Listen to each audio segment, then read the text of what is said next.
Is there anything I can do for you two? I'm afraid that Wangsheng funeral parlor isn't in the best state to receive guests. We've come to see Zhongli. Could you please tell him we're here? Unfortunately, Zhongli isn't here at the moment. It seems he went to Northland Bank. Doesn't the Northland Bank belong to the Fatui? Last time we saw Zhongli was before we went to the Golden House. Do you think he doesn't know about the attack on Liyue?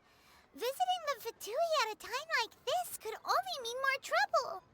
We had better go and make sure that everything is okay. You call this cooperation between Harbingers? Cooperation involves communication, you know. Don't take it to heart, child. Besides, aren't you happy that you got to skip the formalities and bring chaos to the land? I'm sure you must have enjoyed that. Oh, it seems that some of your friends have arrived. Hey, it's Zhongli and Child. And you! You're also one of the Harbingers? It's you two. I believe we've met once before. In the city of Bards, was it? I'm glad you still remember my name. Ah, right. I imagine that it must have been rather hard to forget watching helplessly as something precious was snatched away from your friend. No, don't let her get to you! You've yet to gather the powers of all 7 elements, and our last battle at the Golden House was almost more than you could handle. So it might be best to keep things peaceful this time, seeing that 2 of the Harbingers are here. Well, if it isn't you two. This is our first time seeing each other since Liyue was nearly wiped off the map. This is certainly a bit awkward, wouldn't you say? Paimon knew that we should never have trusted a Fatui Harbinger. Oh, now don't say that. Sure, I may have misled you, but I never had anything against you personally. Besides, I thought we were getting along quite well together, didn't you? Except for that little tussle we had at the end. Nothing personal. We just have different views, that's all. Of course, you may very well hold this against me, but that's up to you. The real deceivers here are Senora and Zhongli. Curse them for leading me on. So actually, I think... Stop wasting time, child. There'll be plenty of time to chat once I'm through here. You remember the agreement, Morax. Now, if you would be so kind. The Gnosis, please. What in the world are you talking about? The contract is fulfilled. That which thou seeketh is now bestowed unto thee. For my promise is solid as stone.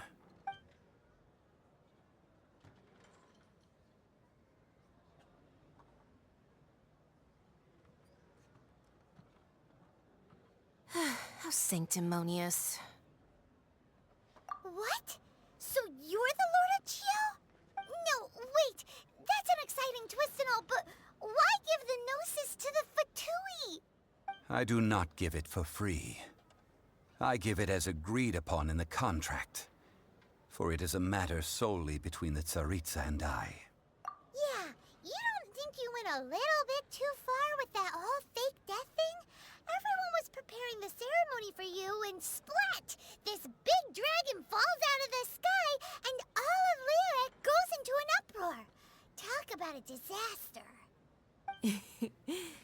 Gathering all the forces that had been bubbling behind the scenes, and then stirring them together in a pot that was bound to boil over. That's what he wanted to see, am I right? Wait, what? Perhaps it's best that I explain. As you know, I've dwelt upon this world for more than 6,000 years. It is now 3,700 years ago that I founded Liyue together with the Adepti. Even boulders that can withstand whirlpools will erode with the passing of time. I kept convincing myself that cracks had not begun to form, and that the end of my time had not yet come, until one drizzly day, as I was strolling along the harbor, I heard a merchant tell one of his workers, You finished your duties. Go ahead and call it a day. I stood motionless among the crowds, asking myself, have I already finished my duties? Oh, Zhongli. But as I began to consider relinquishing my divine role, I soon discovered that many reasons still remained to not hastily depart. Was Liyue, the city I had dwelt in for so long, already prepared to enter its next age? I decided that a test was needed in order to reveal the answer.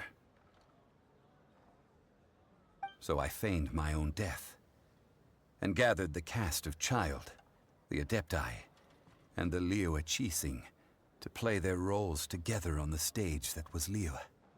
That's right, which is why I continued to safeguard the Gnosis until now. So you mean that if the chaos ever reached the point of no return, you would simply appear and use your divine powers to bring Liyue back under control? Of course, and it would have been all too easy for him too. Just as a child quickly matures after losing their parents, so has Liyue matured when faced with the death of its deity. In the end, the resolution to all that has transpired was even more satisfactory than I could have hoped for. Take the Adepti, for instance. Owing to their years of seclusion, they were the least informed. Yet when faced with a crisis, they commendably showed the greatest amount of restraint possible. Not only did they manage to cooperate with the Qixing, but in the end, they even made efforts to understand the hearts of the people. Credit is also due to Signora, the emissary dispatched by the Cryo-Archon to fulfill our contract. At my request, she kept everything she knew in strict confidence. This despite the eavesdropping ears of her colleague, Child. This meant I could remain as Zhongli, even having the chance to fulfill the age-old traditions of Liyue in this mortal form. Thank you for joining me on this journey, Traveler. All of these things turned out as I had planned. There is only one thing that I had not anticipated, and that was the conduct of the Liyue Qixing. I had expected them to do no more than the Adepti, to come to the defense of Liyue. But when all was said and done, they seized the opportunity to supplant Liyue's divine protectors, and used the subsequent power vacuum left by my death to quickly gain complete control of Liyue. Huh? That doesn't sound good at all. On the contrary, I think it is excellent. I had always feared that it was too soon for them to take over from me. And it was also that which I longed for the most. As such, this is the best parting gift anyone could have given this god of old. Hey, what about me? Doesn't anyone feel the least bit of remorse for deceiving me? You've practically kept me in the dark. I think that thanks would be more appropriate. You certainly played no small part in all of this, wreaking havoc and turning the city upside down. The Lord of Geo ought to thank you for your performance, if anything.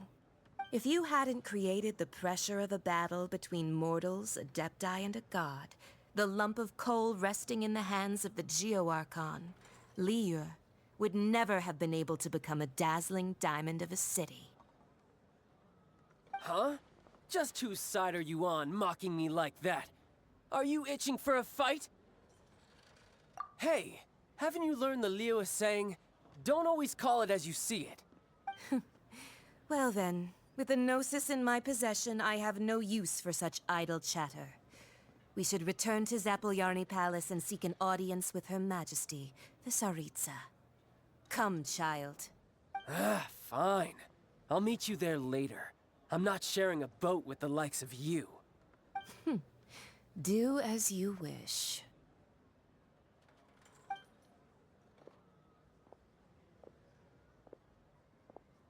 Now then, is there anything else you wish to ask me? Right! As Zhongli always told us, a good trade is a fair trade. Paimon has no idea what could be a good trade for a Gnosis. Realistically speaking, There is no such thing. Huh? However, I am the god of contracts. For thousands of years, I have made countless contracts. If the deal was of no benefit, then I certainly would not be inclined to agree to it. My agreement with the Cryo-Archon will be the last of my contracts as the Geo-Archon. My contract to end all contracts. As for the bargaining chip that the Tsaritsa used to balance the scales, uncover that answer for yourself in your future journeys. Paimon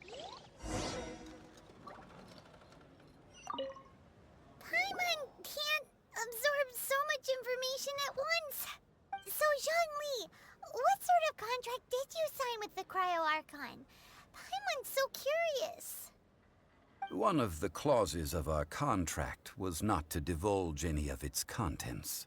Ugh, you're so petty.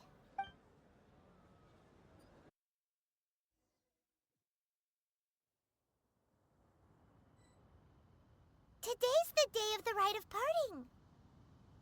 Although the star of the show is fake, we've spent so much time trying to organize it, it would be a real shame not to go there now. Oh, well, since we're going through with this rite of parting, I guess it means that those rumors hit the nail on the head. So Rex Lapis is really... But they didn't catch the culprit, did they? Oh, come on. Do you think that the assassin could have been a normal person? You know what I think. I don't think any of the gossip on the streets you hear from those shady types is worth anything. There's only one real possibility in my mind. I've heard that the assassin was that Fatui fellow. Youngish, pretty high in rank. I think they called him Child. The Fatui? They certainly are very suspicious. Who knows what those greedy, crooked folks... Shh! Lower your voice. If the Fatui catch you in their sights, Rex Lapis won't be around to protect you this time.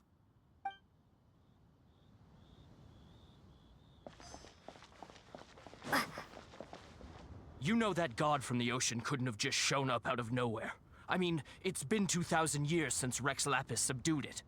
Yes, and to think that this happened right on the heels of the incident with Rex Lapis, too. Say, do you think the person who assassinated our lord and released that evil god might have been one and the same? Now that you mention it, that's very possible. Yes, it's very possible indeed. I mean, it all fits together. That person must have colluded with the evil god to harm Rex Lapis. Oh, that wicked, black-hearted scoundrel. Still, what sort of supernatural prowess must this person possess to be able to do such things? I have never heard of such a person in all my years. Ah, forget it. Guessing's no use to us. Look, the Millilith over there looks like he's about to make an announcement. Let's hear what the Ministry of Civil Affairs has to say first.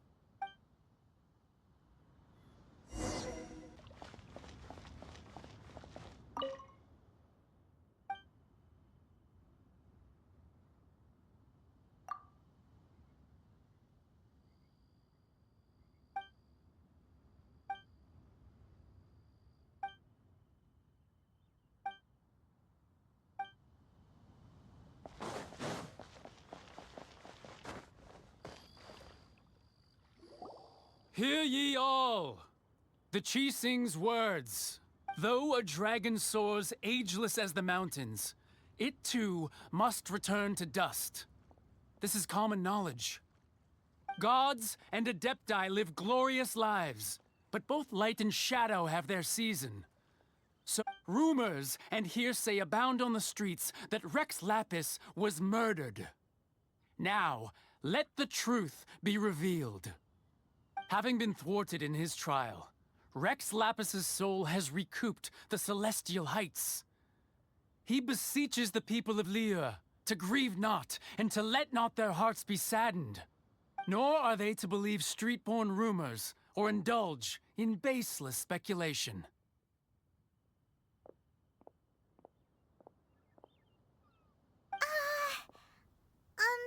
Paimon needs a translation on what the Qixing's announcement said.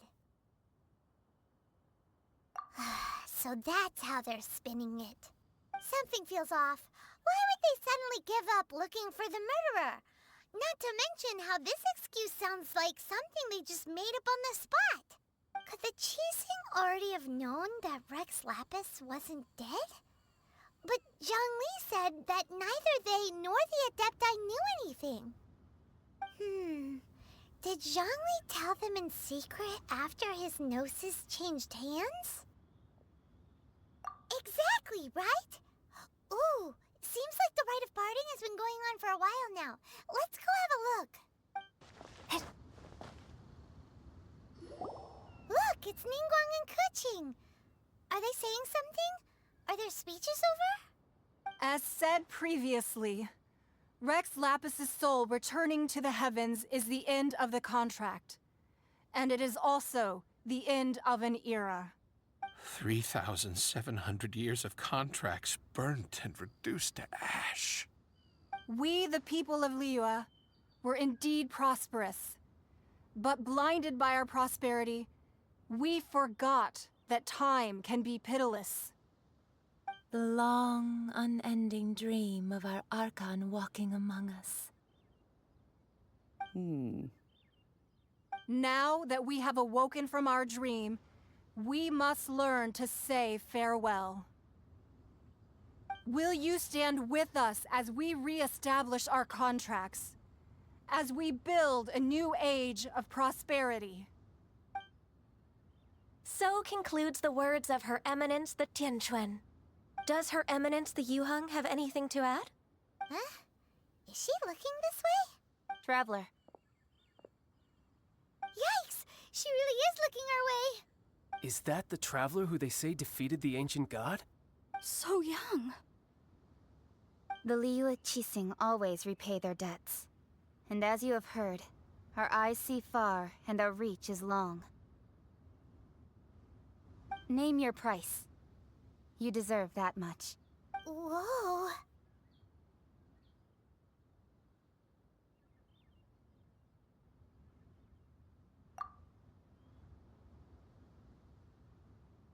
Well, could you help me put up some missing person posters?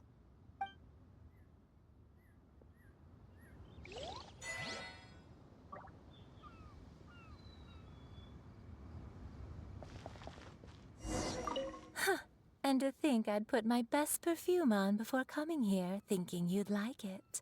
But it seems as if those perfumes really were meant to be offered to Rex Lapis. Well, that's fine. Suffer no rivals in love, they say. And that's 3 gone in 1 stroke.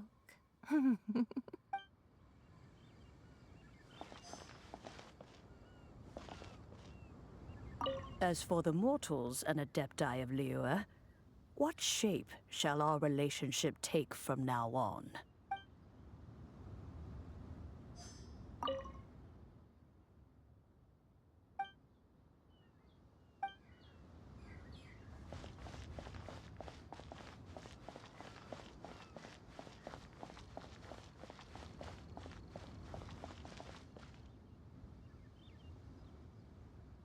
The cleanup of the premises, managing the crowds as they exit, making an account of the rite? There's much that remains to be done. I didn't miss anything, did I?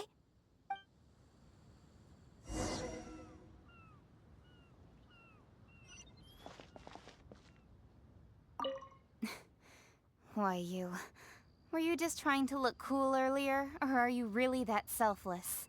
If you were looking for someone, you could have just told me that in private.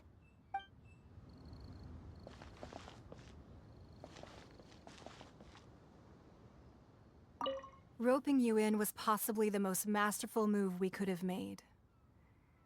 I believe that future generations will say so too when our deeds come up for their review.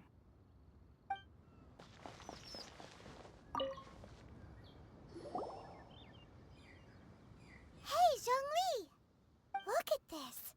Everyone in Liyue is caught up in their emotions, thinking that they'll never see Rex Lapis again. And here you are looking all relaxed. Why would I not feel more at ease after laying down the burden I have borne for 3,700 years? Right, if the two of you can spare the time. I should treat you to a meal at the Shinya kiosk. Ha! That sounds like big talk, Zhongli. Paimon might have believed you if you were treating us to some third-round knockout, but you'd have to pay out your nose just to stand inside Shinya kiosk. Are you sure you can afford it? You're right. I do lack the Mora. As the Rex Lapis Morax, I can easily create Mora. But since I have chosen to walk this earth as the mortal Zhongli, I should abide by the same rules that mortals do. When I was journeying with you, though I still had the Gnosis in hand, I knew that I must soon retire from my role as an Archon. So I had to rehearse a little. Oh, no wonder. Paimon gets it now. You didn't look at the price tags when we were spending because you've never had to. But since you weren't used to not being able to just make more Mora as and when you wanted to, you had to try becoming a parasite to society who lives off of other people's credit. Well, we were only spending Fatui money. You don't have to say it like that. In the City of Commerce, we do not merely exchange money or goods. We also exchange knowledge, memories, and foresight, as well as positions, roles, and lives. The Archon Morax could never experience life as the true mortal Zhongli could, no matter how many times he descended to be with his people. I must thank you for that. I will treasure the memories that I made as Zhongli, traveling the streets of Liyue with you. That is true. But there is no journey that does not end. No meetings without partings. Paimon thinks that we should make a move and continue our search for the Seven. I fear that continuing your journey may be difficult. The nation that neighbors Liyue by sea, Inazuma, is presently closed.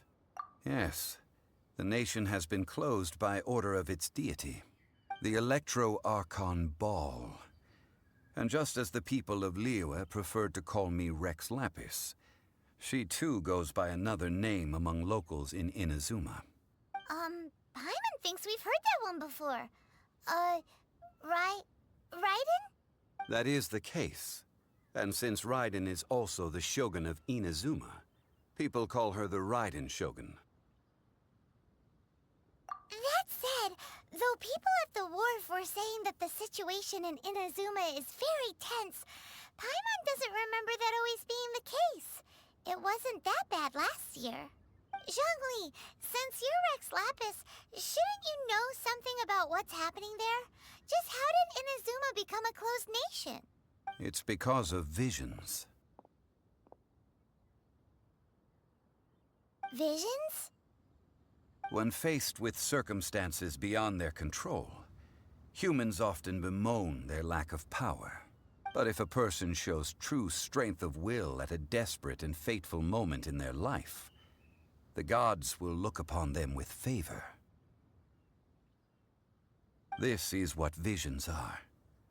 Magical foci bestowed upon those who have been acknowledged by the gods.